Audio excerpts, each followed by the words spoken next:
لا يا اخوي، لا يا ابن امي وابوي، يا اخويا غيرك سند مالي، الزود الليالي وللظلم لو جاني، وان جادني زليت وكل انسان زلالي، اغفر لي وسامحني لا تهجرني وتنساني.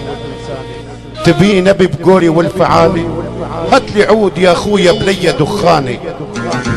الاخوة يا اخويا مو كلمة تنقالي، ولك الاخوة كلمة محملة باجمل معاني.